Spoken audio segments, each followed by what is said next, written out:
Around the world, the pressure is on to better protect nature. Here in Japan, businesses like this vineyard are grasping the challenge with the support of an international framework that aims to grow nature-positive economies. Let's find out how it's making a difference.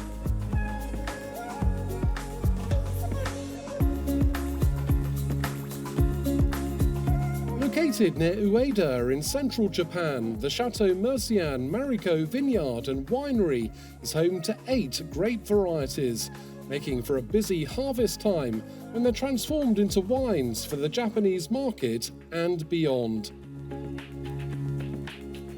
This area was originally a mulberry field.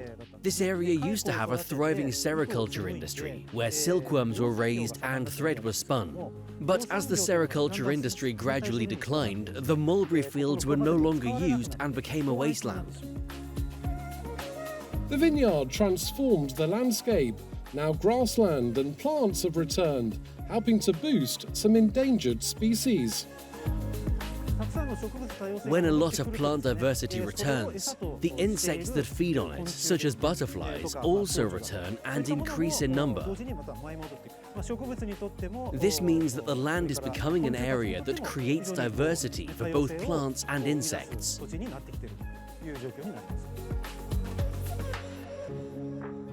There's also a circular approach here. Remains from grape pressing are composted and returned to the land as fertilizer. And as part of a new trial, vine waste is being transformed into a type of charcoal called biochar. By burning pruned branches at high temperatures inside this, they can be turned into this type of charcoal without emitting CO2. It can also be used as a soil conditioner by returning it to the soil. The vineyard, which involves the local community, including school children, has long assessed its impact on nature. The vineyard's owner, Kirin Holdings company, was one of 80 early adopters in Japan of a framework launched by the Global Task Force on Nature-Related Financial Disclosures, or TNFD. It encourages businesses everywhere to assess, report, and act on nature-related risks and impacts.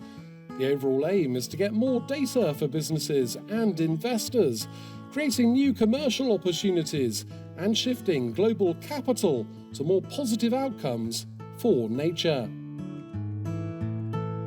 Nature capture and water is our business materiality, so we need to use sustainability.